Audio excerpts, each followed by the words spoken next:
अस्सलाम वालेकुम अजीज तुलबा तालबात।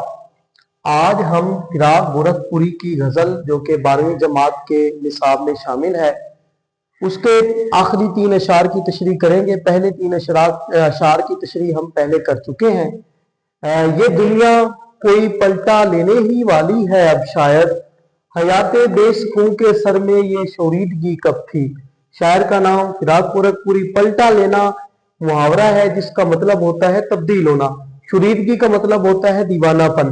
कहते हैं कि जिंदगी की बेसुकूनी और दीवानापन से जाहिर होता है कि दुनिया तब्दील होने वाली है। अब देखिए बच्चों, तशरीही निकात देखते हैं। सबसे पहले अहले दानिश की पेश गोई।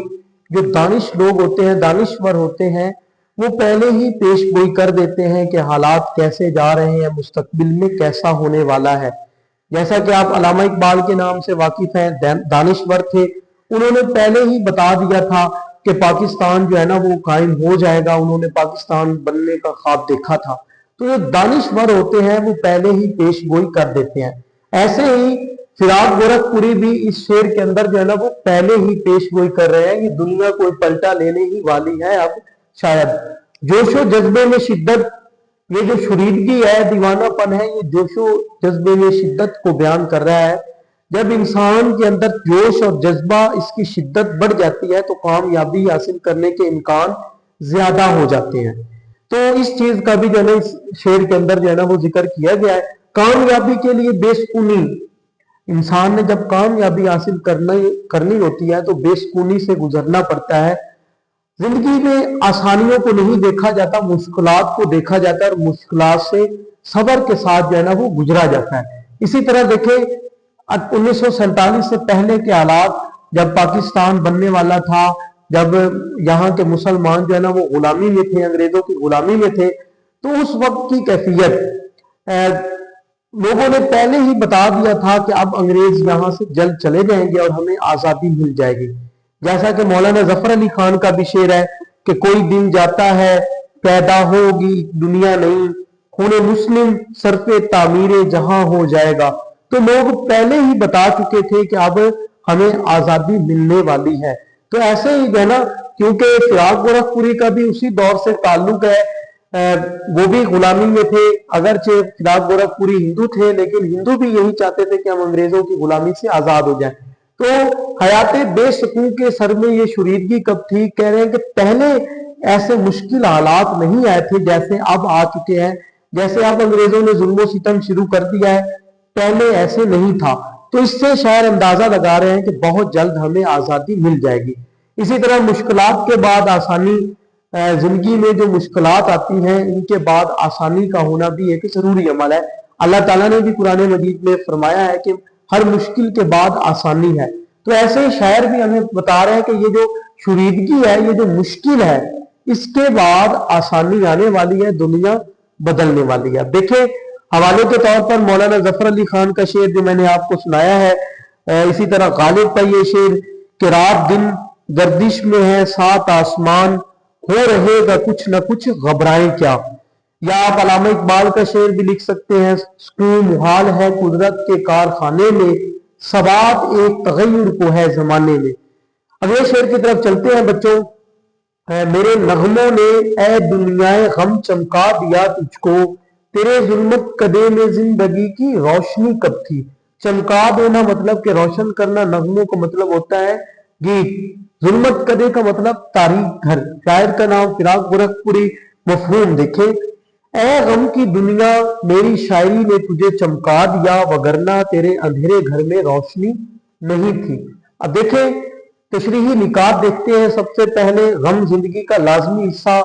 मेरे नगमों ने ए दुनिया गम चमका दिया तुझको, कह रहे हैं कि दुनिया में गम थे, उनको मेरी शायरी ने चमका दिया। वो आगे मजीद हम बात करेंगे। तो पहली बात जो शेर के अंदर की गई है वो यह है कि गम जिंदगी का लाजमी हिस्सा है। कोई इंसान भी ऐसा नहीं है जो कहे कि मेरी जिंदगी में तो कभी गम आया ही नहीं है, मैं तो हर वक्त खुश रहता हूं।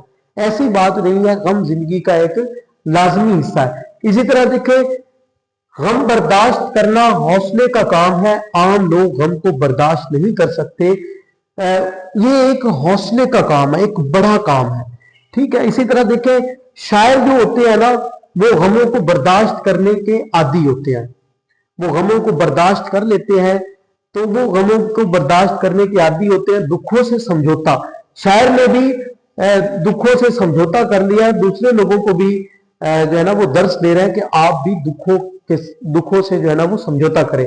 इसी तरह इस शेर के अंदर नगमा बतौर शायरी के इस्तेमाल की गई है कि मेरे नगमों ने, मेरी शायरी ने इस दुनिया के गमों को चमका दिया, वगरना इस तरीक घर में जो है ना वो रोशनी नहीं थी। इसी तरह देखें रिजायत है, रिजायत कहते हैं मुस्बत पहलू को। तो इस शेर के अंदर रिजायत है, शायर मुस्बत पहलू बयान कर रहे हैं कि मेरी शायरी ने लोगों के दिलों में जज्बा पैदा किया है, ठीक है, मुस्बत चीज पैदा की है, हौसला पैदा किया है। इसी तरह देखें आप इकबाल की मिसाल देख लें, जो शायर हजरात होते हैं वो दूसरों को गम बर्दाश्त करने का दर्स देते हैं और मुस्बत होने का दर्स देते हैं। जैसा कि इकबाल की मिसाल है, अल्लामा इकबाल ने भी अपनी शायरी के जरिए से दुनिया की नाउमीदी को उम्मीद में बदला था। तो ऐसे ही फिराक गोरखपुरी भी अपनी तारीफ कर रहे हैं और कह रहे हैं कि मेरी शायरी ने दुनिया के जो गम थे उनको खत्म कर दिया है और उनको उम्मीद दिलाई है। इसी तरह बच्चों अगर फनी तौर पर देखा जाए तो इस शेर के अंदर शायर ने सनत ताला का इस्तेमाल किया है। सनत ताला ऐसी सनत को कहते हैं जिसमें शायर अपनी तारीफ खुद करता है जिस शेर के अंदर। तो इस शेर के अंदर भी शायर अपनी शायरी की तारीफ कर रहा है कि मेरी शायरी ने ही इस दुनिया को चमकाया है, दुनिया को उम्मीद दिलाई है। देखें गालिब का शेर है, कहते हैं कि नगमा हाय गम को भी है दिल गनीमत जान, ये बेसदा हो जाएगा ये साज़े हस्ती एक दिन।